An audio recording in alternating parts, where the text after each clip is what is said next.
Hello viewers, कैसे हो आप सब लोग। एशियन ज्ञान फॉर ऑल में आप सभी का स्वागत है।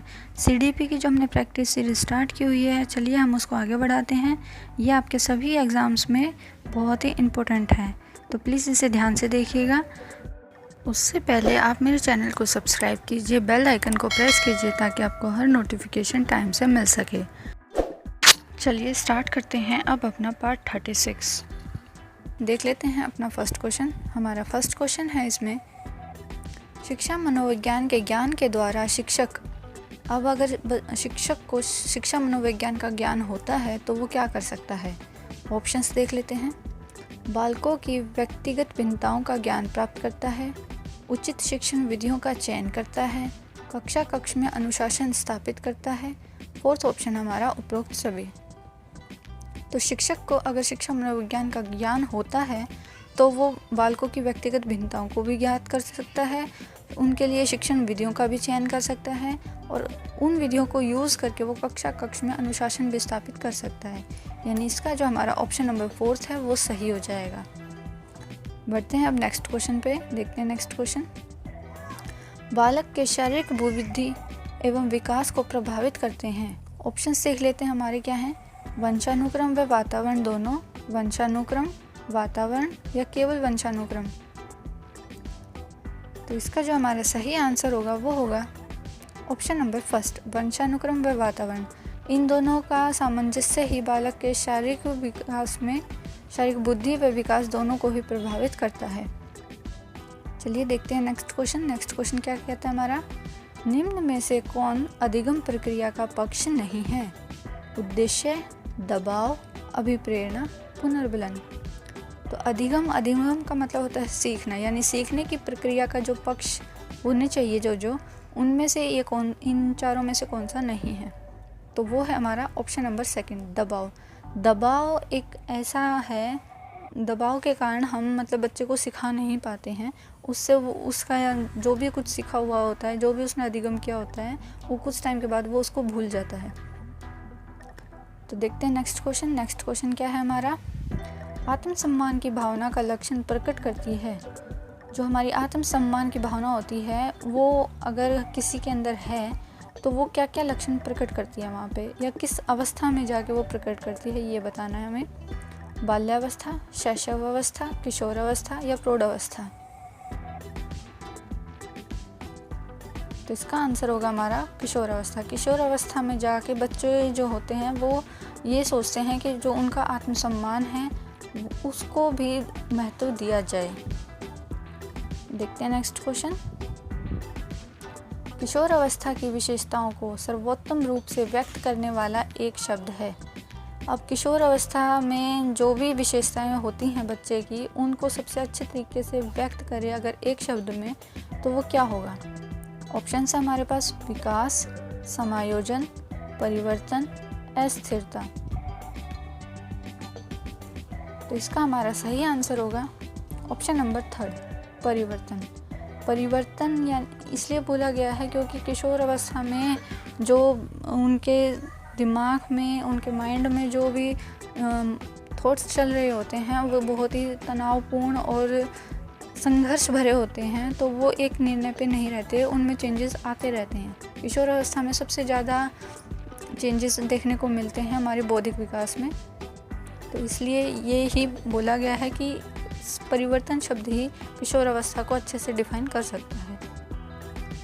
देखते हैं नेक्स्ट क्वेश्चन।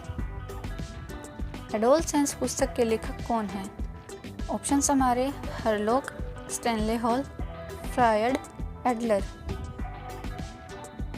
तो इसका हमारा सही आंसर होगा option number second, Stanley Hall. Stanley Hall ji ने ही अपनी पुस्तक दी है जो कि 1925 में जाके रिलीज़ हुई थी, जिसका नाम है एडोलसेंस। अब बढ़ते हैं नेक्स्ट क्वेश्चन की तरफ। देखते हैं नेक्स्ट क्वेश्चन। मानसिक स्वास्थ्य का लक्षण नहीं है। अगर एक बच्चा मानसिक रूप से स्वस्थ है तो उसमें जो भी लक्षण दिखाई देते हैं उनमें से कौन सा ये नहीं है, वो पूछा है। सहनशीलता, सामंजस्य की योग्यता, अपरिपक्वता, आत्मविश्वास। तो इसका हमारा सही आंसर होगा ऑप्शन नंबर 3, अपरिपक्वता, यानी कि बच्चा अगर मानसिक रूप से स्वस्थ है तो उसमें सहनशीलता भी होगी, वो सामंजस्य भी कर पाएगा किसी भी सिचुएशन में, उसमें आत्मविश्वास भी होगा।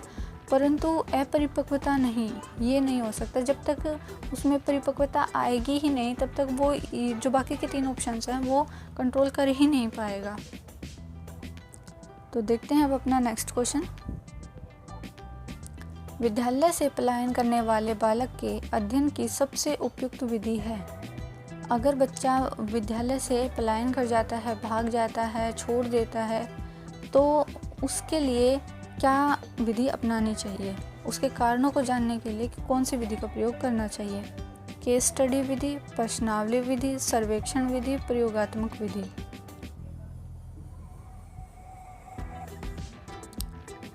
तो इसका हमारा सही आंसर होगा option number first, case study विधि। केस स्टडी विधि से ही हम बच्चे के कारणों का पता लगा पाएंगे कि किन कारणों की वजह से वो विद्यालय में पलायन करता है। क्या वो जो कारण है वो विद्यालय से रिलेटेड है, या उनके घर से रिलेटेड है, या पास पड़ोस का जो वातावरण है उससे रिलेटेड है। तो उस बच्चे का जब ओवरऑल हम उसकी केस स्टडी कर पाएंगे, उसके बारे में जान पाएंगे, तभी कुछ बता पाएंगे कि हाँ इन कारणों की वजह से वो विद्यालय से भाग रहा है। और फिर बाद में हम उसका उपचारात्मक शिक्षण के द्वारा उपचार करेंगे। देखते हैं नेक्स्ट क्वेश्चन। संवेगात्मक बुद्धि लब्धि से अधिक महत्वपूर्ण क्यों? पुस्तक के लेखक हैं, यानी ये पुस्तक का नाम हमें दिया हुआ है संवेगात्मक बुद्धि लब्धि से अधिक महत्वपूर्ण क्यों। इसको देने वाले अब कौन थे? Peter Salve, John mayor, Daniel Goleman, Nancy Gibbs. तो इसका हमारा सही आंसर होगा option number third, Daniel Goleman. इन्होंने ही ये पुस्तक हमें दी है जिसका नाम है संवेगात्मक बुद्धि लब्धि से अधिक महत्वपूर्ण क्यों। अब देखते हैं अपना नेक्स्ट क्वेश्चन है हमारा, बालक के मानसिक स्वास्थ्य में बाधा डालने वाले कारक हैं।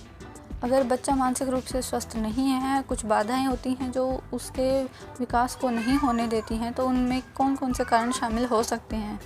ऑप्शंस हैं हमारे, वंशानुक्रम का प्रभाव, परिवार का विघटन, शारीरिक दोष, उपरोक्त सभी।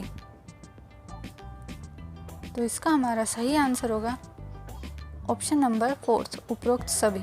यानी बच्चे के जो मानसिक स्वास्थ्य होता है उस पर जो असर डालता है वो वंशानुक्रम का प्रभाव भी देखा जाता है, परिवार का विघटन भी असर डालता है, और शारीरिक दोष होने के कारण भी उसका मानसिक स्वास्थ्य में बाधा आ जाती है।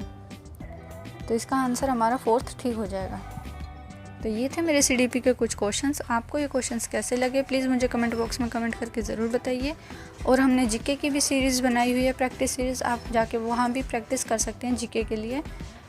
तो आपको ये वीडियो कैसे लगी मुझे ज़रूर बताइएगा, और मेरे चैनल को सब्सक्राइब कीजिए, बेल आइकन को प्रेस कीजिए ताकि आपको हर नोटिफिकेशन टाइम पर मिले। थैंक्स फॉर वॉचिंग एशियन ज्ञान फॉर ऑल।